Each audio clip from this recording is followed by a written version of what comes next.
बाबा सिद्दीकी पर जो हमला किया गया है वो कोई राजनीतिक कारणों से नहीं लगता।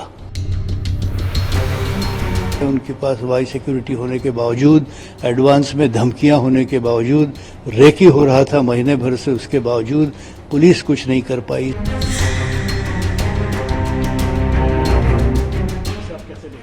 देखिए, सबसे पहले तो जो सामने नजर आ रहा है वो ये कि बाबा सिद्दीकी पर जो हमला किया गया है वो कोई राजनीतिक कारणों से नहीं लगता।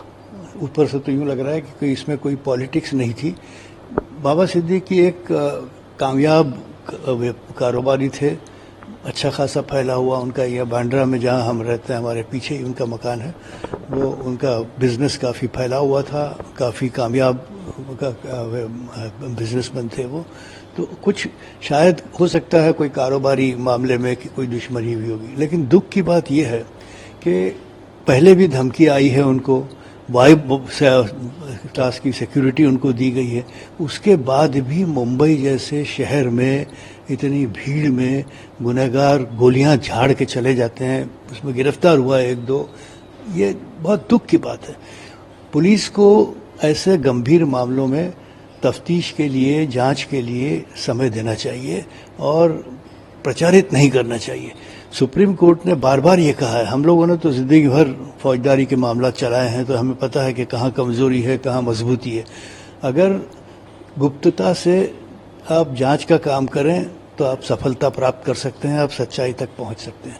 अगर आप पहले ही कदम पर प्रचार शुरू कर दें कि ये ऐसा हुआ है या ये व्यक्ति है, ये तो वो पूरी केस जो आगे जाके फेल हो जाती है, क्योंकि बचाव पक्ष को आसानी से, अब हम देख रहे हैं कि जो दो लोगों को गिरफ्तार किया है, एक दो वांटेड है, सबकी तस्वीरें दिखाई जा रही है टेलीविजन पे। कानून अलाउ नहीं करता इसको, ये गैर कानूनी काम है। हमारे जो मीडिया के भाई लोग हैं, मैं उनसे ये रिक्वेस्ट करूंगा कि इसमें थोड़ा सा सब्र करें। आपको अपना टीआरपी बढ़ाने के लिए हमने पहले बताया, ये उचित नहीं, इससे केस को नुकसान होता है। और दूसरा, राजनेताओं के बयान तरह तरह के आ रहे हैं, गृह मंत्री कुछ बोल रहा है, उप मुख्यमंत्री कुछ बोल रहा है। उनको चाहिए कि ये मामला एक गुनाह का गंभीर गुनाह का मामला है, इसमें ईमानदारी के साथ और कड़ी मेहनत के साथ जांच करनी चाहिए, ताकि दोषियों पर शिकंजा कानून का सख्त हो और उन्हें शिक्षा दी जाए। सिर्फ इस तरह से मुख्यमंत्री का कह देना या गृह मंत्री का कह देना कि हम इसे कठोर से कठोर सजा दिलाएंगे, आप सजा कैसे दिलाएंगे अगर तपास काम जो है वो जांच का काम पहले ही मार खा जाता है।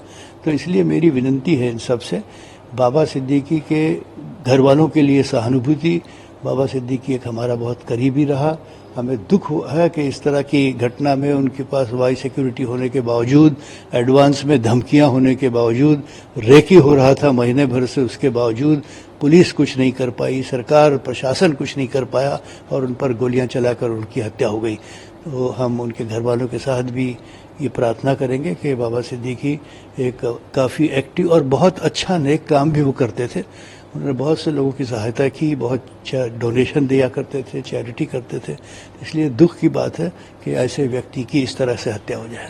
सर, आपने अपना एक हत्या है, क्या करना, कोई राजनीतिक कारण नहीं होगा? नहीं, देखिए, अब इसलिए कि बाबा सिद्दीकी ने अभी हाल ही में अपना पाला बदला था। कांग्रेस को छोड़कर वो यहाँ आए और फिर अब यहाँ विधानसभा की चुनाव की तैयारियों में सब गुथे हुए। मुझे नहीं लगता कि कोई राजनीतिक ऐसी वजह थी कि जिसकी वजह से उनको एलिमिनेट किया जाए, ये गलत है बिल्कुल। अभी तो ऊपर से तो ये नहीं लगता, लेकिन हो सकता है कि हमारी काबिल पुलिस अगर अच्छी तरह से तफ्तीश करे और इसकी गहराई तक जाए। बिश्नोई गैंग से धमकियाँ आती थी वगैरह, सलमान से दोस्ती थी, वो भी कारण हो सकता है। कुछ एसआरए का मामला या कोई he was a non builder, तो वो सब चीज़ें भी बहरहाल हो सकता है कारण, लेकिन हमें प्रेडिक्ट नहीं करना चाहिए पहले से। आप पहले ही एक मुद्दा पकड़ के चलें और उसी को जांच करने लगे तो आप गुमराह हो जाएंगे। पुलिस को फ्री हैंड देना चाहिए और पुलिस ने ईमानदारी के साथ, मेहनत के साथ, हमारे पास काबिल पुलिस अफसर हैं, हमारे पुलिस कमिश्नर, हमारे नीचे के जो डिप्टी कमिश्नर उस हल्के के जो हैं, वो सब ज़रूर इसमें पूरी कोशिश करेंगे कि सच्चाई की तह तक पहुंच सकें। की बात है, अफसोसजनक बात है और मेरे लिए तो पर्सनल लॉस है, क्योंकि मेरे 35 साल से मेरे मित्र थे बाबा सिद्दीकी साहब। मेरे सीनियर थे और इस तरह से आज उनको मार दिया गया।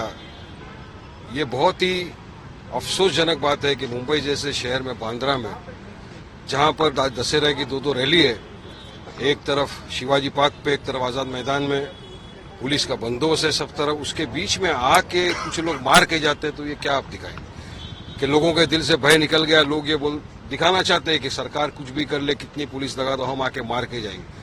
तो ये सरकार का कहीं ना कहीं हमको फेलियर नजर आ रहा है। अब बांद्रा जैसी जगह पे पहले सलमान खान के घर के ऊपर फायरिंग हुई, अब बाबा सिद्दीकी को बांद्रा में मारा।